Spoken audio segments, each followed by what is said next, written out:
Here's the lettuces for lunch, Eileen. Brought you 2 nice cukes as well and some parsley. All right, thanks, Fred. Come for your 11s, have you? That's right. Yeah, I must knock off then in the garden and see to the car. Which train are they going by? The express from Hereford. Then Mr. Klaus meets them at Paddington. That's right. And they get a taxi across London to Liverpool Street, the boat train to Harwich, and then across to the Hook Island. Oh, that's the boat Miss Vicky used to go on year before last. In, not on. How often must I tell you? Well, I can't be sorry. I won't be sorry to see the end of them, I know that. Last night's dinner party was a lot, especially with Mrs. Graham away on holiday. Yeah, you're looking tired, Eileen. Oh, I am that. Oh, it's been a rush this week, what with one thing and another, and getting the girls packed ready for Germany. What difficult times we live in. Will life ever be normal again, Commander? I don't know. Human nature being what it is, one is always hopeful. There's a great longing for peace in this country. Our country, too, except amongst the young men. And, of course, the Partei. You know, Commander, when I look round this beautiful room of yours, the peaceful countryside, I am filled with a great longing to stay in this England, a land of true freedom, nicht wahr? And for my husband and my son to be here, too. When I think of going back, I am suddenly filled with angst. But what nonsense I am talking. Just when I am taking your little Vicky home for what I hope will prove a very happy visit. I'm quite sure it will. And now I must go, or I shall not be ready for lunch. Frau von Heinig. Yeah? If at any time you need any help or advice, please don't hesitate to get in touch with me. And I may be very small fry this year. Any representative of His Majesty's government carries some weight. Oh, thank you, Commander. How kind you are. No wonder Vicky is such a charming girl with such a father. Augustin, Licht Blick, oh, du lieber Augustin, alles ist in bravo! Laura had been told about our beer killers and has expressed a wish to go, so Vicky and I have been, what is the word? Rehearsing her. Ah, good for you. Perhaps you don't have a beer. No, thank you. Vicky, my dear, have you packed? Almost. Well, then you better go upstairs and finish, and you're leaving directly after lunch. I too must see that all is ready. Come, Vicky. The General's in good spirits and stuff. Yes, he's a changed man. Oh, what about your packing? All finished and suitcases shut. Oh, I got a passport for you. Came this morning. It was very clever of you to get it through so quickly. Well, perhaps the magic words MP help to expedite matters. Don't lose it on your life. I won't. Oh, goodness, don't I look awful? Laura Collins, the murdered woman, aged 19. I would say the accused Laura Collins, aged 19. My dear child, you look positively murderous. Oh, don't worry. You should see mine. Do you look murderous? No, worse. Just utterly cretinous. Laura, I wanted to have a word with you. Now, I'm very glad you're going on this trip to Germany with Vicky. If she were going alone, I think I might be frightened. She might be upset by this current feeling of hysteria, these meetings and rallies. But we have to go to those. Yes, I think you will. Now, they are tremendously popular, and people do get carried away. I don't think I would be. Well, perhaps not.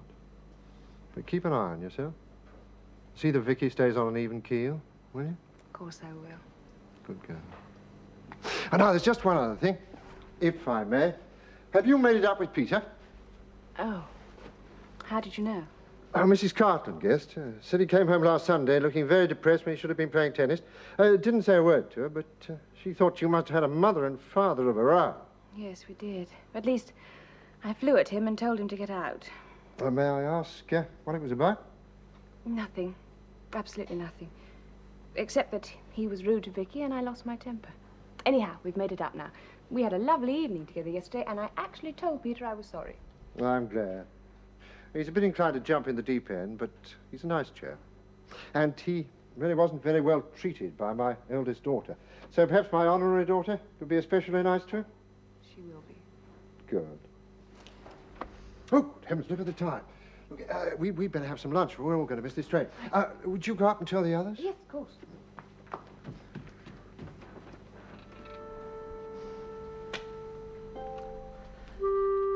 quiet, isn't it, sir? Oh, you look quite done in, Mrs. Gates. Why don't you go upstairs to the schoolroom, put your feet up, have a damn good rest. Oh, but, Commander, no, I couldn't do Oh, that. nonsense. That is an order. Very well, sir. Must say it would be a relief to get the weight off my feet for a bit. But before I go, I'll make you a cup of coffee because you didn't have time for one after lunch. No, thank you, Mrs. Gates. No coffee. Well, if you're sure, sir. Yeah, yes, quite sure. Fancy you been all on your own like this. Oh, strictly between us, Mrs. Gates. Got a lot of work to do. And it'll be something of a relief, you know. Well, now, you go and have that rest. Thank you, sir.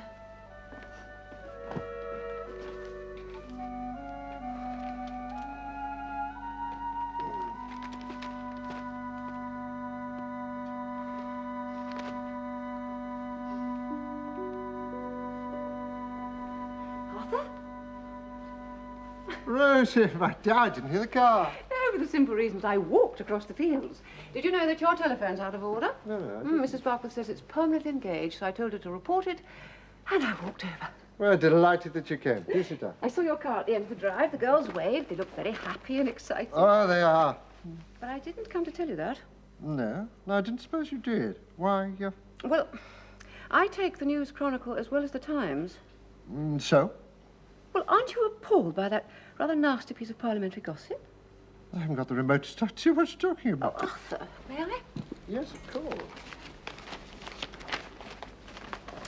Hitler's fifth column in Westminster. Oh, good heavens. It is well known that many MPs are lukewarm in their opposition to the regime in Germany.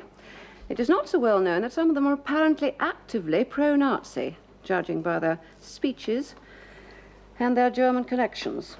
Now, last week I published a list of names and so far have had no denials. Today I can add to that list the name of Commander Bourne, MP, who's tipped to become the PPS Let to me the... see that. Grossly unfair. You of all people. Yes, but where on earth did they get this idea? Having the von Heinigs to stay. Well, possibly. See, who told them it's a private visit? If they did but know it, the ironic thing is that Kurt is anti-Nazi. Why, dangerously so from his own point of view. Or perhaps they've heard the rumour about Vicky and Klaus's engagement. No, they're not officially engaged. Anyway, who would want to put it in the News Chronicle? I can't imagine. It's a very dirty business, isn't it? What will you do? Issue a short, sharp denial. Oh, is that going to be enough? Well, I hope so. How about an action for libel? Oh, no, not a hope. Now, you notice? They very carefully say, apparently pro-Nazi. And there's no doubt about it. I do have German connections. Is this going to affect your PPS job? Oh, dear, don't call it mine. Haven't even been offered it yet. Doesn't look as though I will be after this. Oh, but anybody who knows you won't believe it. Mud sticks. Do you think my father could help? Talk to the First Lord. No, I don't think he could or should. And I wouldn't dream of asking him. Now, who on earth can that be? Someone else to disturb you. Well, let's hope it's not Mrs. Hedges. I think that's very unlikely.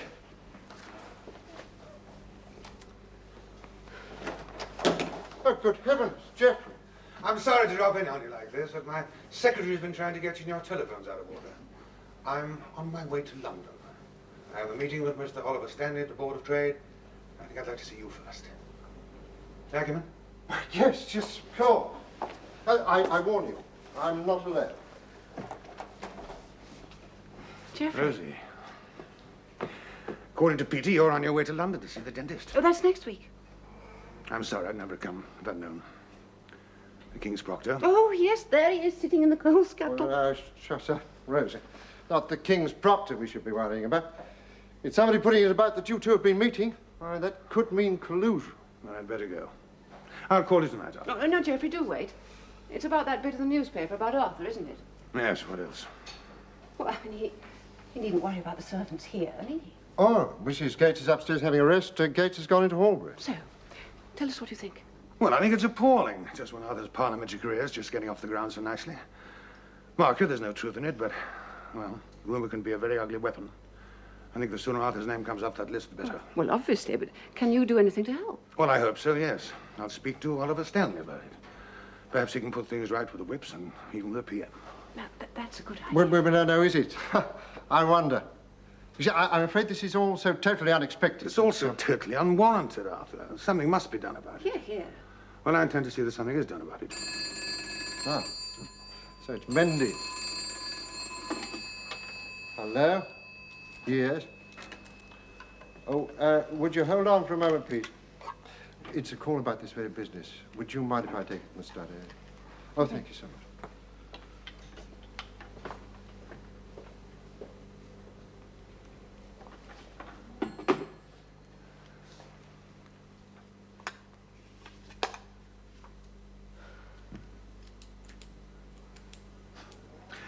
That lighter was a bad buy. I'll have to get you a new one.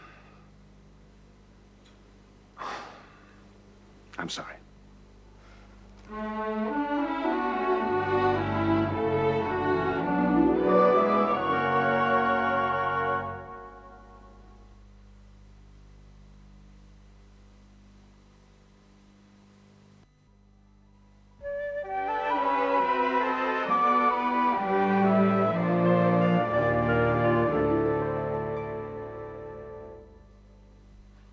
Your two young ones, we think of Laura as your own, are a joy to have staying with us.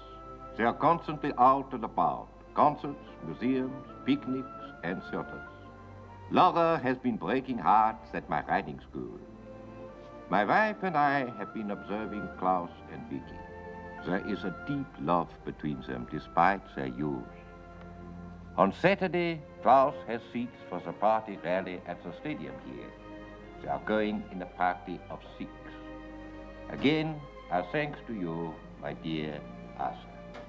Your sincere friend, Kurt von Heinig.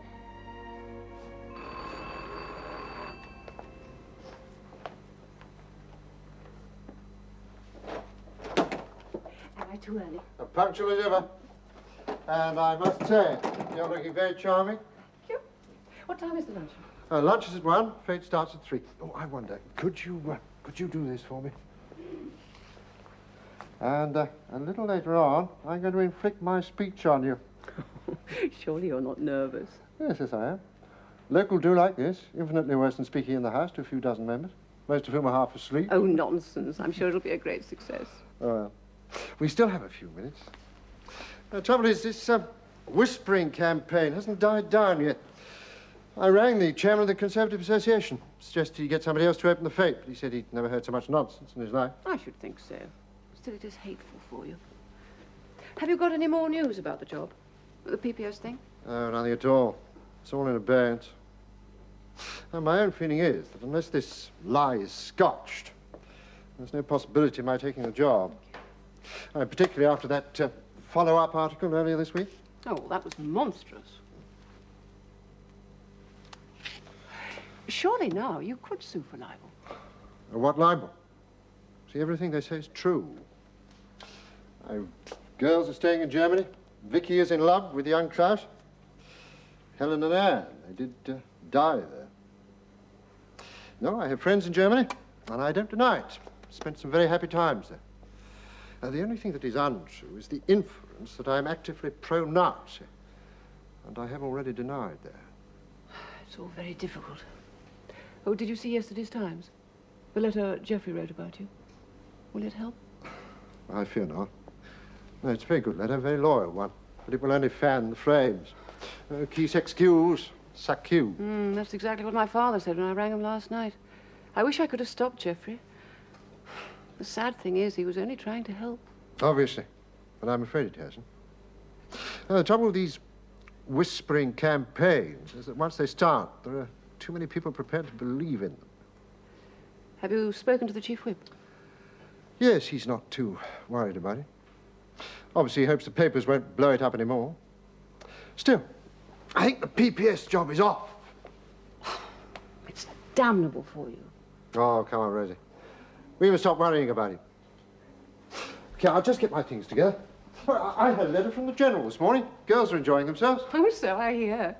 Peter's tried to ring Laura 3 times, and each time she's been out. Oh, poor Peter. Then you know, Munich is or was a wonderful place to be young in. Spent 6 of the happiest months of my life there. Germany in 1909. That's halcyon days.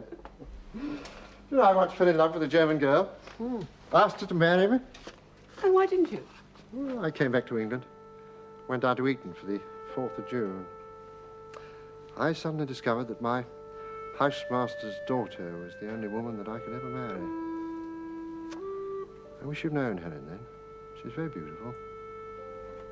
Is it still very bad, Arthur? One learns to live with these things. I still find myself going to the bottom of the stairs when I come in to call out to her.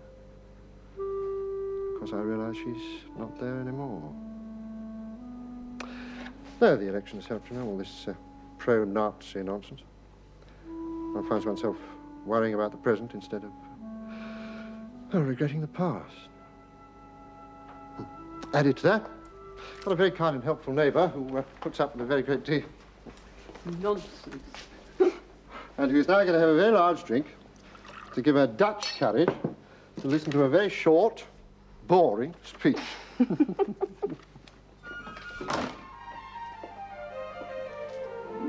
I brought you a carnation, Eileen. Oh, Fred, that's lovely. Oh, thank you very much. Now, where did I see a pin? Ah, there we are. Ah, that suits you a treat. Oh, go on. Still, it is a nice hat, isn't it? I bought it for the garden fete here, year before last, you know. Oh, what, the one when the pig got away? Knocked over that American film star who came to open it. Knocked him clean over in the drive. Oh, it was a laugh, wasn't it?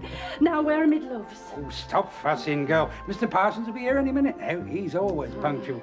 Very kind of him to take us over in his car, isn't it? Oh, better than going in that old sidecar, anyway. It's all right for him. He's only got himself to think of. Besides, with all that entertaining they do over at the park, well, I reckon he must pull in a fair amount in tips. Well, he can afford to run a motor car. But don't you go running down our motorbike. Oh, Fred, as if I would. Come to think of it, I don't reckon they'll be doing so much entertaining at the park now, not with this divorce coming on. Now, you're not to mention that, Fred. What do you take me for?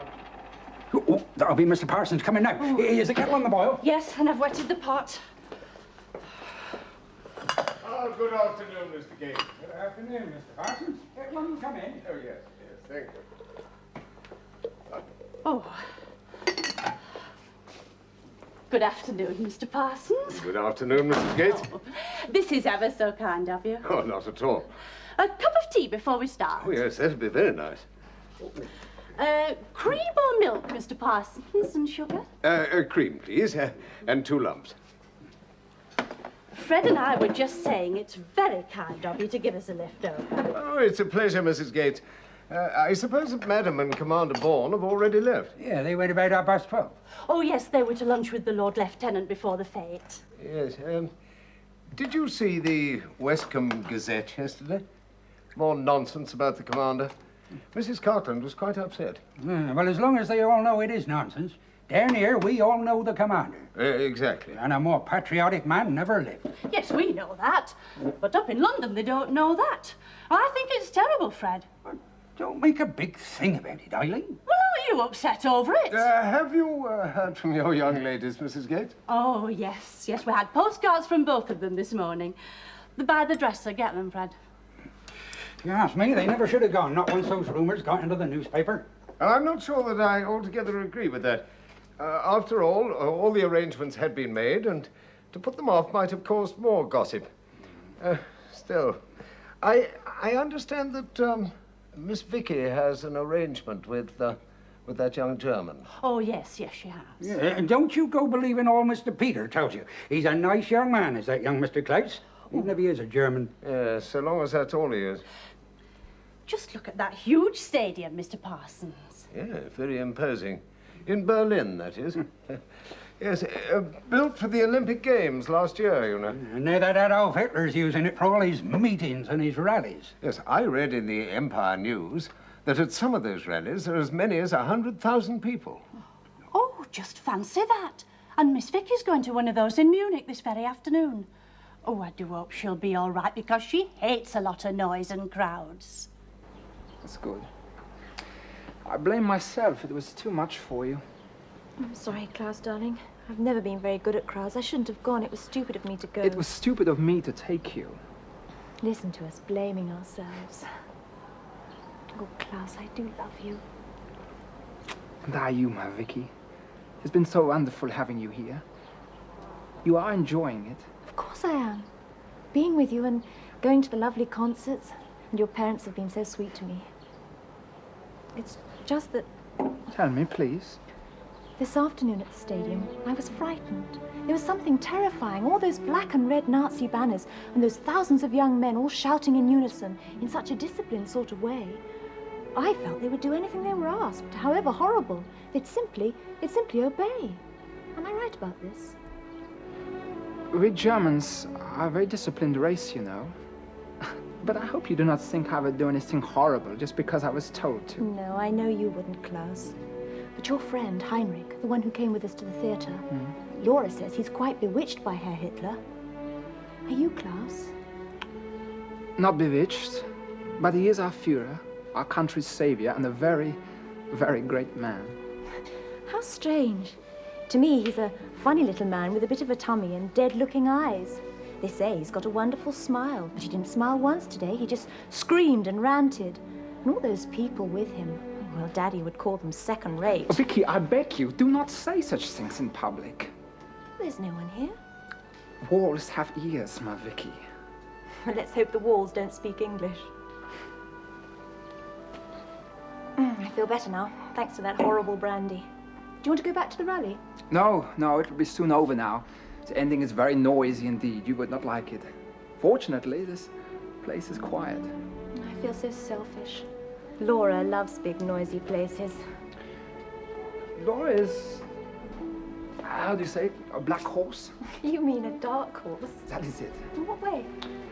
Well, at Larkfield, she is so quiet, so well-bred, so thoroughly an English miss. But here, well, she's only been here for less than a week and already has made 3 conquests. Not to mention my dear papa. Heinrich, Hans. And what was the name of the terribly good-looking dark boy who came with us today? Manfred de las Rivas. De las Rivas? That doesn't sound very German. No, he's Spanish. He is the Marquis de las Rivas. His father is a Spanish grandee. They have a big estate in Seville. No, but his mother is German, and Manfred is named after his grandfather, who was a famous writer of our country. Does he live in Munich? No, he's here studying art. Now, I think he is finished. He told Laura he was thinking of coming to London later on. Did he indeed? That is what I meant about Laura being a dark horse. All the same. Poor old Peter. Yes, poor old Peter. I'm so looking forward to this evening now, as long as we're together. Darling Vicky,